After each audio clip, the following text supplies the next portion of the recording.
नाशिक संदर्भात बैठक होती, साहेबांसोबत चर्चा झाली. काय सांगाल का?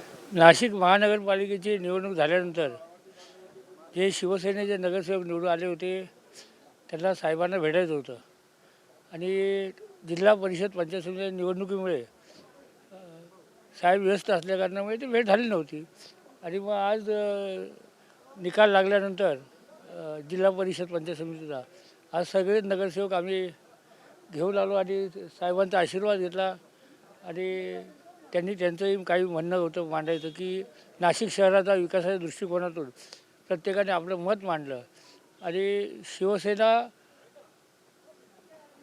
नाशिकची त्याच्यावर गुरुवर्य धर्मवीर आनंदगे साहेबांचं, वंदनीय बाळासाहेबांचं विशेष असं लक्ष असायचं, विशेष असं प्रेम असायचं. मुंबई ठाण्यानंतर नाशिकमध्ये एक शिवसेनेला मानणारा मोठा वर्ग आहे आणि त्या दृष्टिकोनातून संघटनात्मक काम आणि पुढील रणनीती या दृष्टिकोनातून साहेबांनी मार्गदर्शन केलं आहे. आणि सगळ्यांनीच याच्यापुढे शिवसेना कशी जोरात वाढेल या दृष्टिकोनातून बघितलेलं येणारा कुंभमेळा असेल, परत नाशिकच्या हे जेवढे नगरसेवक निवडून आलेत, जनतेने निवडून दिल्यानंतर जी जी कामं राहिलेली आहे ती सर्व कामं पूर्ण करण्यासाठी काय काय करावं लागेल ह्या सर्व विषयी साधक बाधक चर्चा साहेबांकडे मांडण्यात आलेली आहे. आणि साहेबांनी मार्गदर्शन करण्याचे आदेश दिलेले आहेत की याच्यापुढे नाशिकमध्ये शिवसेना आणि फक्त शिवसेना हे आपण लक्ष दिलं पाहिजे. आणि ज्या जनतेने आपल्याला निवडून दिलं आहे त्यांची सर्वच्या सर्व कामं आपण पूर्ण केली पाहिजे. आपली नाळ ही जनतेशी बांधलेली आहे, जोडलेली आहे.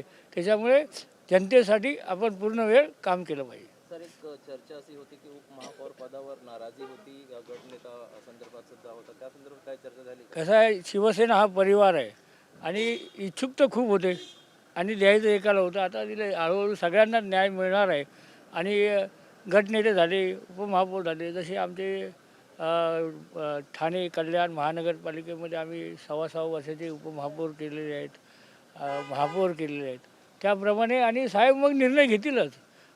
त्यांना ते सगळ्यांचं म्हणणं ऐकल्यानंतर आता साहेब योग्य निर्णय घेतील आणि जास्तीत जास्त लोकांना कसं ॲडजस्ट होईल ते पण बघतील. कारण का हे सगळं आमचा परिवार आहे, त्याच्यामुळे आमच्यामध्ये काही वादविवाद असं काही नाही आहे. आता काही नाराजी वगैरे काही नसतं? नाराजी तेव्हाही नव्हती, नाराजी आताही नाही.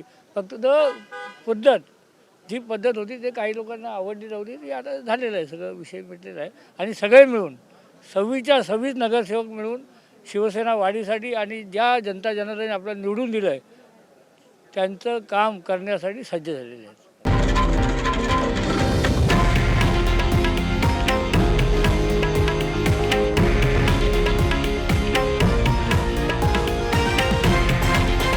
हे आहे देशातील नंबर 1 न्यूज नेटवर्क आणि आपण पाहत आहात TV9 मराठी, एकमेव.